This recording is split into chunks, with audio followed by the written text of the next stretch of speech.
teachers who regularly get invited to high school reunions. What are the most amazing things you've seen through the years? In high school I was pretty good friends with a guy that was a bit overweight, about 6 feet 4 inches, really smart and a bit nerdy. Lost track of him after high school but saw him at our 10-year reunion. He was the talk of the reunion. Still tall, lost all the weight and was in great shape, had long hair like Fabio and was a doctor. He showed up with a beautiful wife. He gave us his contact info and invited us to Atlanta to stay with him in his huge house. After the reunion I tried to get in touch. Contact info didn't work, and through some sleuthing I found out he was neither married nor a doctor. He was still in good shape. Can't fake that, but faked everything else.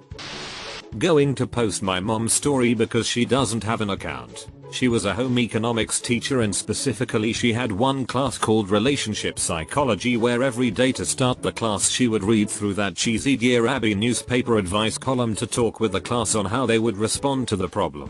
One day ahead of class she noticed that a letter published talked about a kid who sounded a lot like a student in her class and was located in our hometown. They always end the letter with a name and city and my mom was always very involved with her students and their personal lives. The letter talked about a kid who was terrified of going to college and how he got rejected from all the schools he wanted to go to, had no self-confidence, abusive father, money problems, that he would lose all his close friends, couldn't stand the idea of leaving his disabled mother, and that he felt enormous pressure as a first-gen college student and had ultimately decided not to go to college at all. She read it to the class and they discussed and she could tell the boy in her class was very uncomfortable. After class she asked him about it and it was in fact a letter written by him.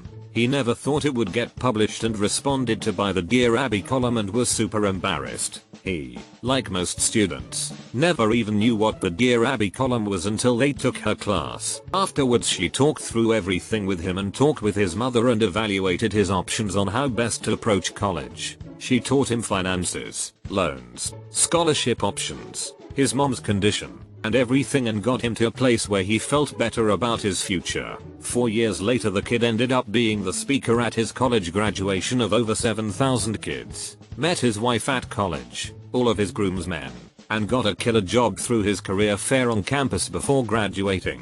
She flew out and attended as he invited her, was always blown away by that. A previous student of mine grew up in a horrible home situation. This individual was really smart and I did my best to help them apply, receive many scholarships and grants, and eventually went to an Ivy League school to get away from their abusive home life. They made it big and I mean big time millionaire, made their family jealous but in the end their hard work paid off. It was great to see and I was so proud of what they'd become. Not a teacher, but I went to my 10-year reunion. Back in high school we had a kid who has Asperger's and was a little weird. He was, however, amazing at the yo-yo, having picked one up during middle school when we had that yo-yo trick assembly, after everyone else had stopped walking the dog in 8th grade. This guy was doing more and more elaborate tricks every day during lunch. He was bullied and teased but he continued doing what he loved. So, at our 10-year reunion, people from every strata of high school popularity was there, including this guy. He was his same old self, but more confident. I asked him if he still yo-yos, and he busted out his custom-made titanium yo-yo that he said he made on a CNC lathe. He then starts to do some tricks and a large crowd gathered around. It was quite the show. He had gotten very good. When he finished, people clapped and cheered. And even the jockey dudes from back in the day fist bumped him and told him how badass he was. The most amazing transformation was everyone else. Nobody teased him for being who he was anymore. They now admired him for being so passionate about something. Used to have this one kid in my art class in senior high who treated it like one of those easy to pass classes. He was a big guy, much bigger than the other students, and he'd use his size and strength to bully other kids. The smaller ones. He was a little bit underneath it all. He would draw guns and crosses in his art book with pseudo gangster sayings like live by da gun, die by da gun, and F da police. You get the idea. Come reunion time, which was some 5 years later, he's found a girl who really reined him in and, kind of like a hunter taming a wolf, really turned him into a good man. They had a baby boy, and he's a responsible father and does yoga on the rocks by the beach. complete 180. I do think he was a good guy underneath it all. He just needed direction from someone who could break down his walls. A former student of mine grew up in an ultra-conservative Christian home. He and his siblings were never allowed to socialize with other students during lunch and recess. Whenever they had free time at school they had to read their Bibles. In science class they were forbidden to learn about evolution. Every essay, short story, personal narrative, and poem he wrote for me involved some kind of Christian theme. When he graduated, he immediately enrolled in a big seminary in our area, and that was the last I heard of him until his class invited me to their 10-year reunion. This same kid showed up with sleeve tattoos, piercings everywhere, slamming beer after beer after beer and smoking like a locomotive. When I asked what he was doing now, he responded he currently was a bouncer at a strip club. One kid grew up to be that guy, treading the line between jolly neckbeard and somewhat scary incel. I saw him after a full 12 years had passed. The worst part is, he was one of the most popular and socially adjusted kids in school. Always invited to parties. Girls always trying to spend time with him. He'd always get away with absurd things in school because even the teachers liked him.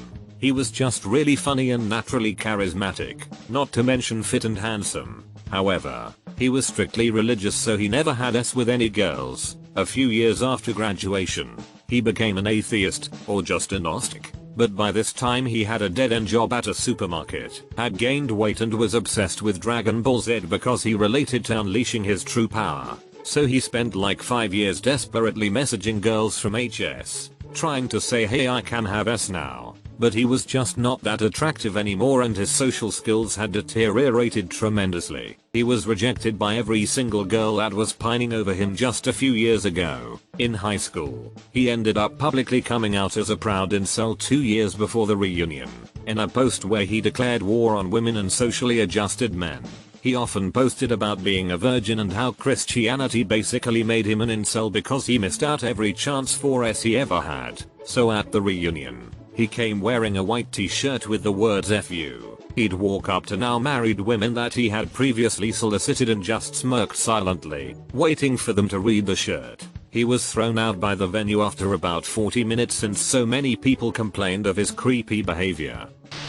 So, not a school reunion story, but I thought I'd input a happy story since a lot of these are a bit depressing. My mom used to be a teacher for children with severe learning disabilities. By severe, I mean the majority of students she taught could barely do anything for themselves. Now she's retired, but one day we were in the supermarket when a lady comes up to my mom and hugs her. She seems a bit surprised at first and asks if they know each other, and it turns out she used to be in her class. We get in the car and mom instantly breaks down in tears. After a few minutes she explains to me that 20 years ago, that lady had been unable to speak, walk or even go to the bathroom by herself, and yet there she was, out on her own, talking to us and doing her own grocery shopping.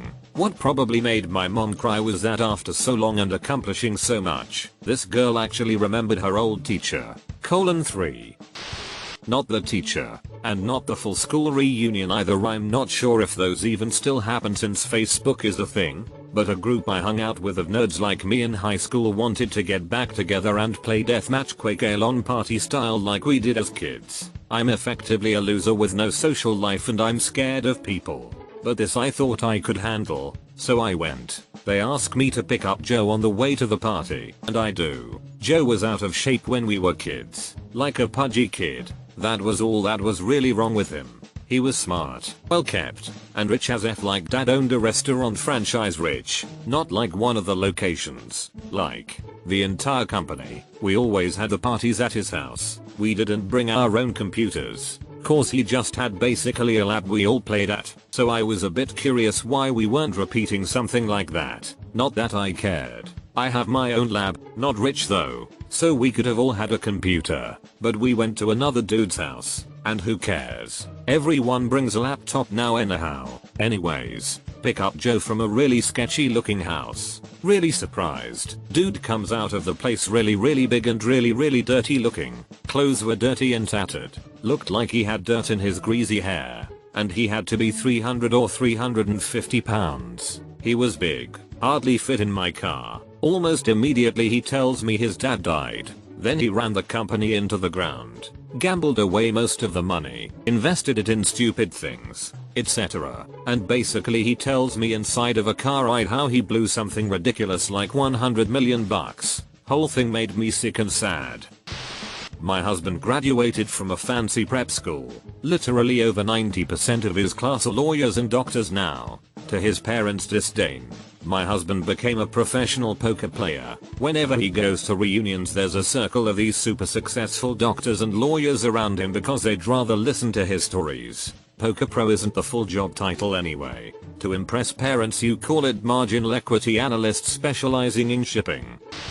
I'm a middle school teacher of over 10 years, so some of my students are high school and college graduates at this point. I'm happy to say that a good number of them have reached out to me to share life stories and updates. The one student that comes to mind was confidentially suicidal from a broken home with identity issues. She came to me for help and we found spoken word poetry as an outlet for her emotions, anxiety and discovery of self-worth. She is currently returning to school to finish her associate degree and she was the first in her family to graduate HS. I get updates from her on my birthday each year. She still writes and performs spoken word poetry in her spare time. Not a teacher, but there was a guy who was the stereotypical jock in high school. Very unemotional, stoic, etc. Then he went into the military and got PTSD. Now he is a hippie and psychotherapist. 180 degrees.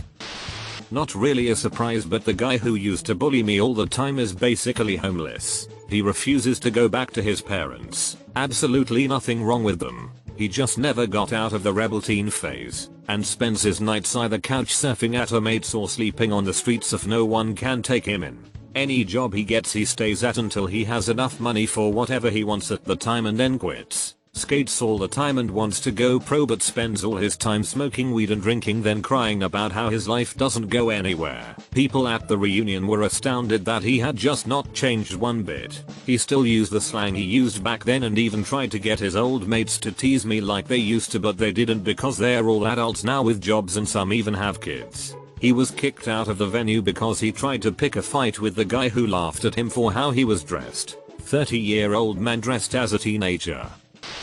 Not a teacher, but just wanted to give a shout out to the girl that's gonna win our high school reunion next year. An HS. She was super quiet and, well, she was a bigger girl. She was tall too, so it all compounded together. She tried to shy away from any limelight, but that was hard when she was like 8 inches taller than the rest of us. Anyway, she's lost like 80 pounds in the last couple of years. Found a hairstyle that suits her so well. She would wear it long, and has just really hit her stride. I want to say something, but I'm trying to maintain my total B status from HS, so I'm not going to. Kidding. I just don't want to be that person that comments on weight even though I know she worked hard for it and probably wants people to say something. Currently a student in this situation. Had all the former graduates from the year prior come home. One kid, who used to drive me to school, started his own company out of his dorm and hit it big, household name within a year. Guy ended up dropping out soon after. One of the nicest guys I know. Shout out to Unique.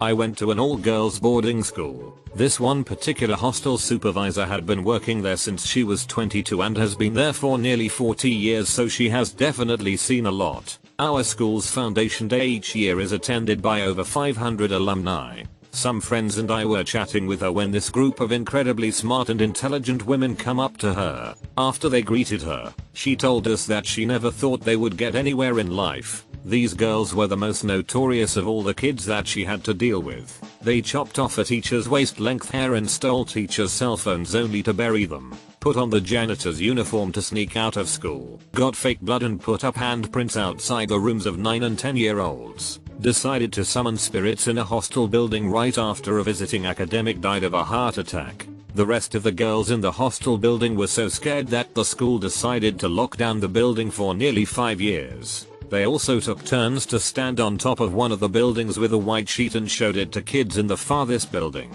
That's how we got our infamous resident school ghost. They all are in their late 20s now. Great jobs abroad, but looking at them you would never think they could pull something off like that in their teens. Former student who was a decent kid who tried, just not the brightest. Graduated, got a job at Whataburger, got fired because he kept showing up late. His manager was his mom.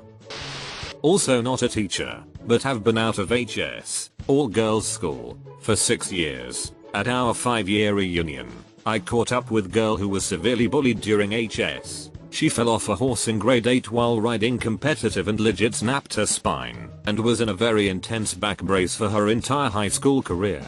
And my god, the other girls were so nasty to her. She would get made fun of for her appearance, and there was an incident where someone filmed her in class without her knowledge and then edited the video to have all these SUAL innuendos around her back brace, and it was posted on Facebook. Our principal was also a horrible woman, and when the video got reported to the principal somehow blamed this girl instead of penalizing the bully. She ended up having to stay back a year because her disability was so bad and she couldn't complete her schoolwork and was unable to graduate. She was incredibly religious as well, and other girls used to make weird Christian incest jokes about her mom having to bathe her because she couldn't bathe herself due to her back brace. Anyway, she's now doing some fancy medical degree in the UK and is pain-free and out of the back brace. She looks amazing, healthy, glowing, and rigorously kicks at the gym every day to physically rehabilitate her body. The best part of the story is that she has absolutely no ill will to the girls who bullied her. It upset her at the time, but she didn't let it scar her. She knew that her bullies were obviously insecure and dealing with some inner demons if they went out of their way to ruin her life.